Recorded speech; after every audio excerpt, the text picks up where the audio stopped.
1989년생, 이제 만으로 33살인 젊은 선수가 KBO 리그가 아닌 최강야구 프로그램에서 공을 던지고 있습니다. 2016년 1군 무대에 혜성처럼 등장해 역대급 한 달을 보내고 압도적인 표 차이로 신인왕까지 차지했던 투수. 사실 하나이글스 유니폼을 입고 싶어 했었죠. 대전고 졸업을 앞두고 청룡기에서 완투승을 기록하기도 했지만 주목받는 유망주가 아니었던 그는 육성 선수라도 불러주는 팀이 있다면 들어가려 했죠. 하지만 연락이 없었습니다. 충격을 받은 그는 야구를 그만둘까 생각하기도 했지만 아버지의 계속되는 설득 끝에 마음을 잡고 당국대 유니폼을 입었죠. 대학에서 성장하며 국가대표로도 이름을 올리고 졸업 시즌이었던 2011년 성적도 좋아 드래프트에서 높은 순번을 기대했는데 8라운드 69순위라는 예상보다 훨씬 낮은 지명 순서로 프로 생활을 시작하죠.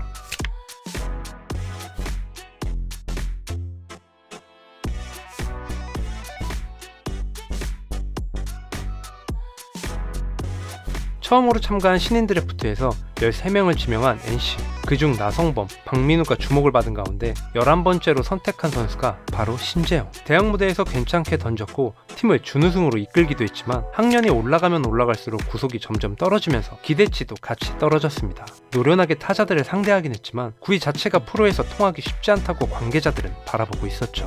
첫 시즌에는 대학에서 많이 던진 후유증으로 2군에서 4경기 출장에 그쳤고 NC와 넥센 트레이드 때 유니폼을 바꿔 입었습니다. 사실 송신영과 지석훈의 1대1 맞트레이드였으나 넥센 이장석 대표가 갑작스럽게 신재영을 요구하면서 여러 선수가 포함된 2대3이 됐죠. 2012년 타격 3관왕 박병호, 신인왕 서건창, 두 자릿수 승리를 거둔 외국인 원투펀치 브랜든 나이트, 앤디 베네켄을 보유하고도 6위에 그친 넥센. 8개 구단 중 가장 많은 31번의 역전패를 당할 정도로 불펜진이 약했기에 송신영을 데려왔습니다. 5명의 선수 중 가장 관심을 받은 건 송신영이었고 그 누구도 신재영에게 눈길을 주지 않았죠. 기대치가 굉장히 낮은 상태였지만 구단의 대표가 직접 눈여겨보고 있던 유망주라 기회를 받을 것이 예상됐고 2013년은 1년 내내 2군에서 뛰며 우승 4패 6홀드, 8세이브, ERA 2.67. 군복무를 위해 경찰청에 입대한 그는 선발 수업을 받았습니다. 그 사이 넥센 히어로즈는 화끈한 공격력으로 한국 시리즈까지 진출했지만 강정호, 박병호, 유한준, 베네켄 등 주축 선수들이 팀을 떠난 상태. 심지어 직전 시즌 필승조 손승락, 한현희, 조상우 모두 이탈하는 최악의 상황. 염 감독은 이때까지만 해도 사이드암 불펜 후보에 김대우, 마정길, 신재영을 올렸는데 캠프와 시범 경기에서 연이은 호투를 보여주자 1군 경기에 단 한 번도 등판하지 못했던 27살 유망주는 드디어 기회를 받게 됩니다. 무려 선발 투수로 1군 경기에 데뷔하게 된 그의 상대팀은 바로 한화, 대전 유천초등학교, 한밭중학교, 대전고등학교로 나온 신재영에게는 굉장히 익숙한 곳이죠. 7이닝 8피안타 3실점, 무사사구 데뷔 첫 승리. 고향에서 1군 데뷔 경기 선발로 나와 7이닝 3실점으로 승리 투수까지. 특히 2002년 기아 김진우, 2009년 두산 홍상삼에 이어 역대 3번째 데뷔죠. 무사사구 선발승. 훌륭한 경기에도 불구하고 염 감독은 4호 선발은 유동적으로 운영하겠다고 말하며 신재영에게 3번 정도 기회를 줄 거라고 말했죠. 첫 경기는 성공적이었으나 한두 번 삐끗하면 가차없이 불펜이나 퓨처스로 내려갈 수 있는 상황. 두 번째 경기 KT 위즈를 상대로 6.2이닝 5피안타 1실점. 최고 구속은 137km에 그쳤지만 슬라이더와 뛰어난 제구력을 바탕으로 타자를 압도했습니다. 세 번째 경기는 기아, 상대 선발 투수는 윤성민. 힘겨운 경기가 예상됐는데 7이닝 8피안타 무실점, 1군 데뷔 후 3경기에서 3승, 20.2이닝 동안 무볼넷. 충격적인 등장이었습니다. 여기서 더 놀라운 건 이게 끝이 아니라는 거죠. 네 번째 경기 LG를 상대로 5.1이닝 6피안타 1실점 승리 투수. 이날도 볼넷은 없었습니다. 1군 데뷔 후 4경기 연속 무볼넷. 2011년 롯데 브라이언 코리의 20이닝 연속 무볼넷을 넘는 신기록. 2002년 김진우, 2006년 류현진을 넘어 국내 선수 데뷔 후 최다 연승 신기록까지. 데뷔 첫 4경기로만 따지면 KBO 역사에 남을 만한 성적이었죠. 다음 경기에서 볼넷을 내주며 30.2이닝 121번째 타자만에 볼넷을 허용했고 6.1이닝 4실점으로 연승 행진 마감. 시즌 첫 패전에 다음 경기에서도 4.1이닝 5실점으로 강판되면서 잠시 흔들렸지만 5월까지 8승으로 다승 1위, 투수 WAR 1위, 한 경기에 볼넷 2개를 내주면 부진하다는 소리를 들었습니다. 6월에 히어로즈 국내 선수로는 2연승 이후 7년 만에 10승을 올리며 최단 경기 2자릿수 승리 달성. 2006년 류현진, 장원삼 이후 10년 만에 1군 데뷔 첫 시즌 10승.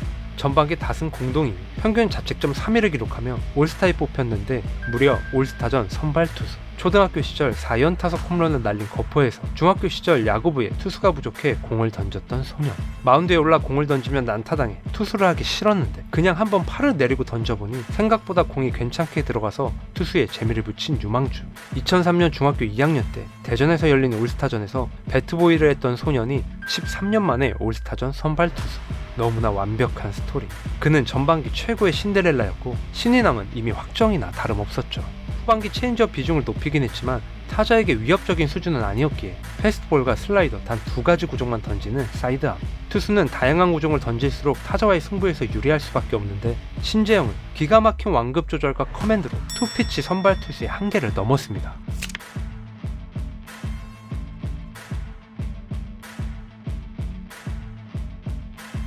히어로즈 구단 최초의 국내 선수 15승, 류현진 이후 10년 만에 신인 투수 15승, 2017년 WBC 예비 엔트리에 이름을 올린 그는 신인왕 투표에서 93표 중 무려 90표를 받으며 압도적인 신인왕. 연봉도 2,400만원에서 307% 오른 1억 1,000만원. 앞으로 계속 승승장구할 줄 알았죠.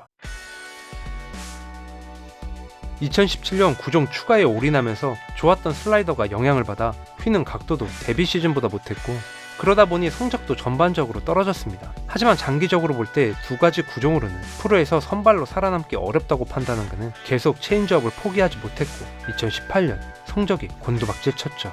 그리고 이때부터 물집 때문에 굉장히 고생을 했는데 아무리 노력을 해도 경기 중에 물집이 생기는 것 자체를 막을 수 없었습니다. 손에 땀이 많이 나서 경기 중에 손가락이 갈라지는 걸 막고자 기계는 물론 민간요법인 피클과 소변에도 손가락을 담글 정도였죠.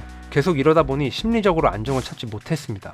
결국 선발 자리를 내려놓게 됐는데 그때 대신 선발로 나온 선수가 안우진이었죠. 2018년 시즌 후 물집에서 벗어나기 위해 신경 절제 수술까지 받았고 2019년 1승 평균 자책점 3.68, 29.1이닝만 소화했지만 반등할 수 있는 가능성을 보여줬는데 2020년 1군에서 7경기 고작 5이닝을 던진 후 방출. 30을 넘겼고 팀 내 좋은 유망주들이 많았기에 히어로즈는 더 이상 기회를 줄 수 없었습니다. 다른 팀들 역시 관심을 보이지 않자 2021년 독립야구단에 잠시 머물렀던 그는 SSG와 계약하며 마지막 기회를 받게 됐는데 2년 동안 1군에서 32.2이닝을 소화한 후 33살의 나이로 은퇴를 선언합니다. 다한증 수술 이후로는 단 한 번도 피부 껍질이 벗겨진 적이 없었지만 예전 모습으로 돌아가지 못했던, 알고 보니 손 문제가 아닌 심리적인 문제가 더 컸던 투수. 세 번째 구종에 집착해 좋았던 슬라이더의 위력까지 반감된 안타까운 케이스. 야구를 포기할 수 없었던 신재영은 현재 최강 몬스터즈에서 공을 던지고 있습니다.